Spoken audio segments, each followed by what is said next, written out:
The words hit like ice water in my veins. You're dead to me now. My mother's voice was calm, controlled, even as she delivered the blow that would shatter everything. I sat, frozen, on the familiar cream leather sofa where I'd opened countless Christmas presents.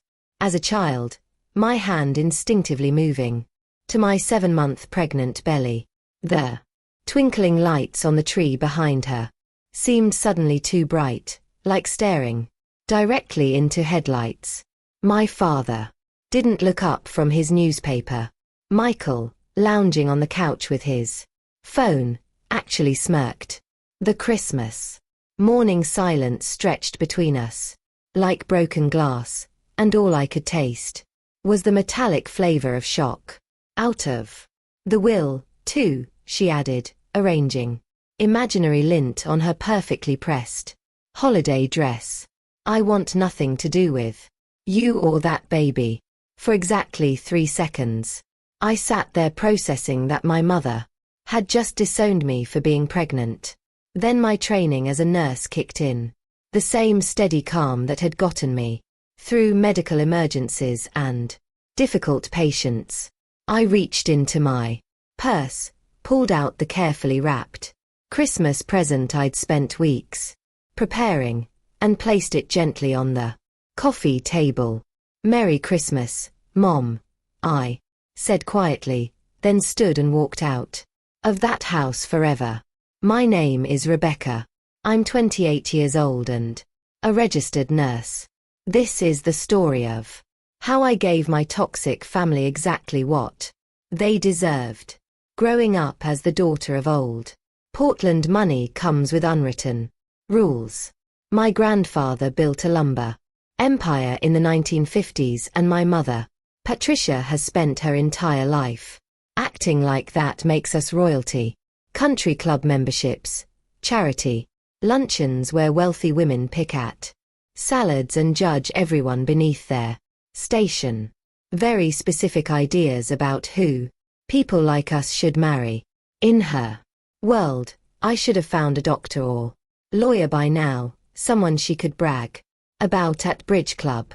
Instead, I fell in love with David Martinez, a tattoo artist with long, dark hair who rode a Harley and came from a working-class Mexican-American family. The first time she met him, I watched her mentally calculate his inadequacy like she was balancing a checkbook.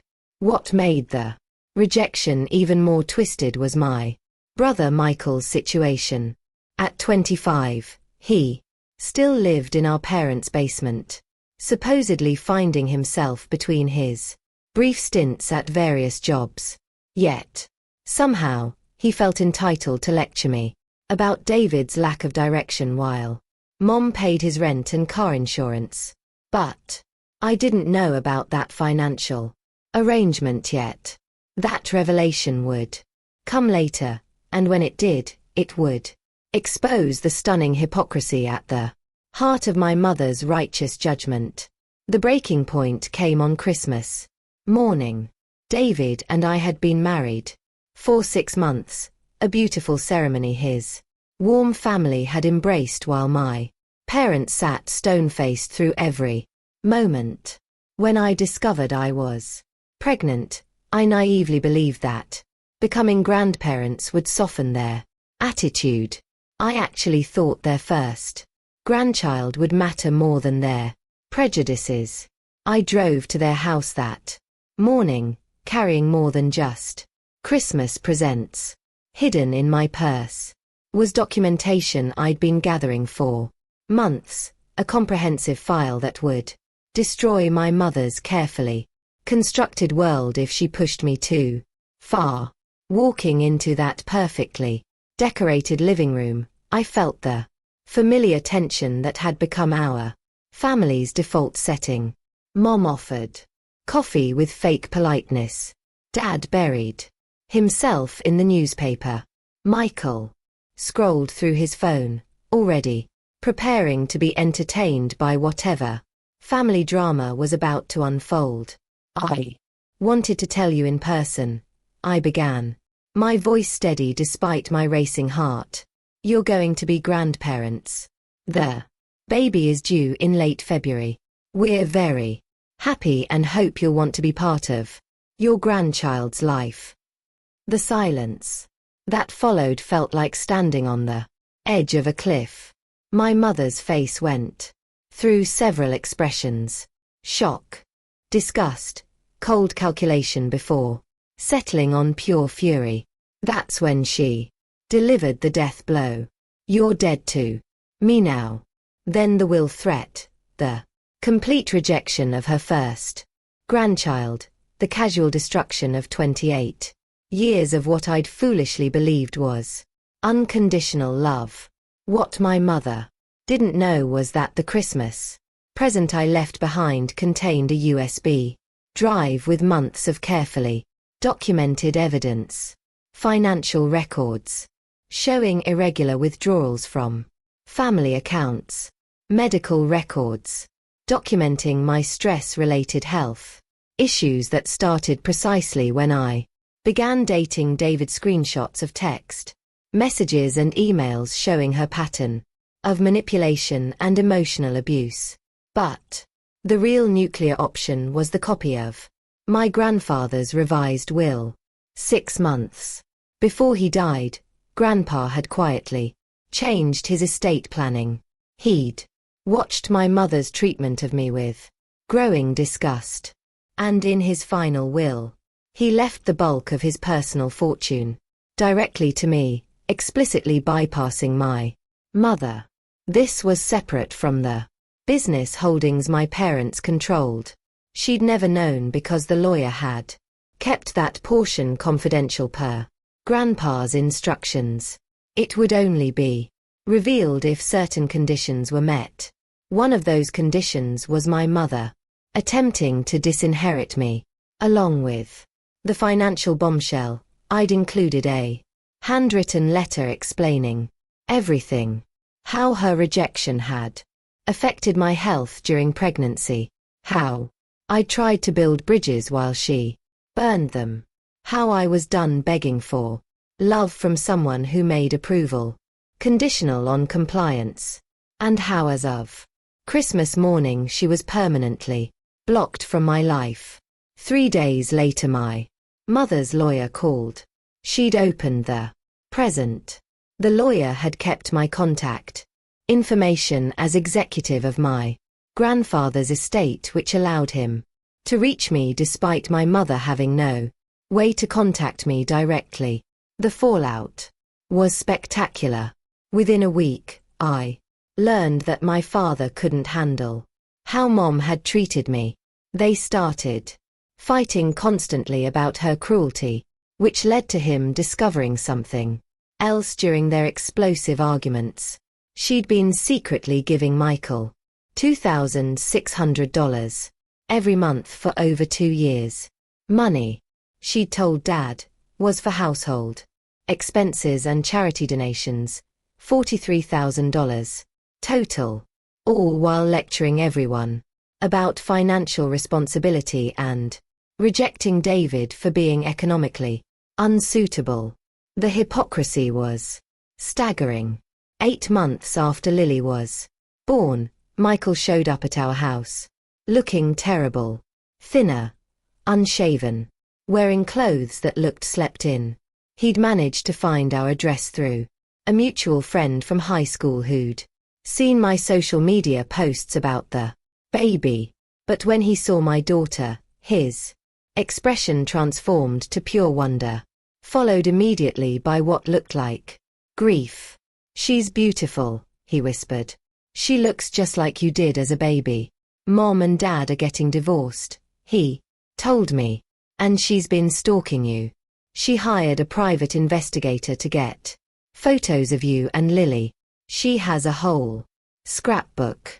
He learned these details because he was still living in the house during their explosive fights, overhearing everything as their marriage disintegrated.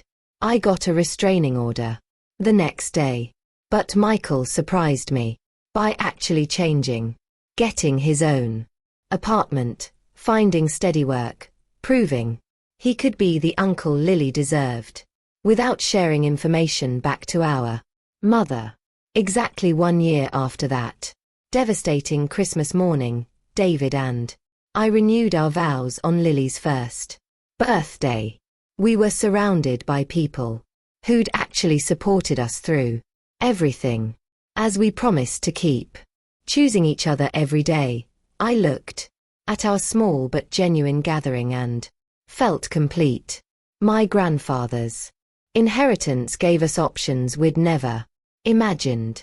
David opened the custom tattoo studio he'd dreamed of. I completed my nurse practitioner certification, and we bought a beautiful house in a neighborhood with excellent schools. Everything my mother had claimed David could never provide, we built together, using money she'd never known existed. The little girl my mother had rejected became the center of a family who would never question her worth.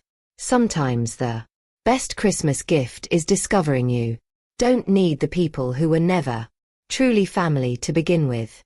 Looking back, I realized my mother did me a favor that Christmas morning by showing her true character so completely. She freed me to build something real with people who actually loved me. The family I chose, David's warm, accepting relatives and the friends who stood by us, became the foundation Lily would grow up knowing. My biological mother spent Christmas alone that year and every year since.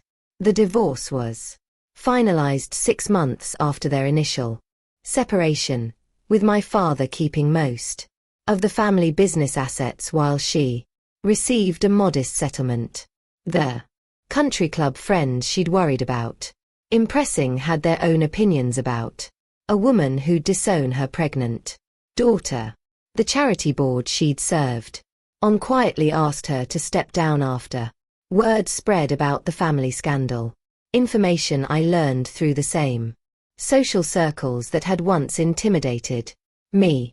Pride costs more than she'd ever calculated. If this story resonated with you, share your thoughts in the comments below. Have you ever had to choose yourself over toxic family members? Sometimes the people who should love us unconditionally are the ones who hurt us most. But we don't have to accept that treatment forever. Hit that like button if you believe in setting boundaries, even when it's painful.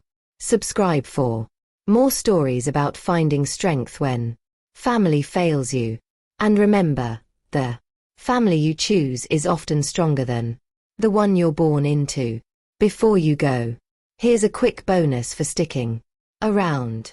If you love learning and growing, like I do, you need to try audiobooks. I've got an exclusive deal with Audible. Your first month is completely free. That's access to over 500,000 titles. Zero cost to you. All the details are waiting in the description. Don't miss this one.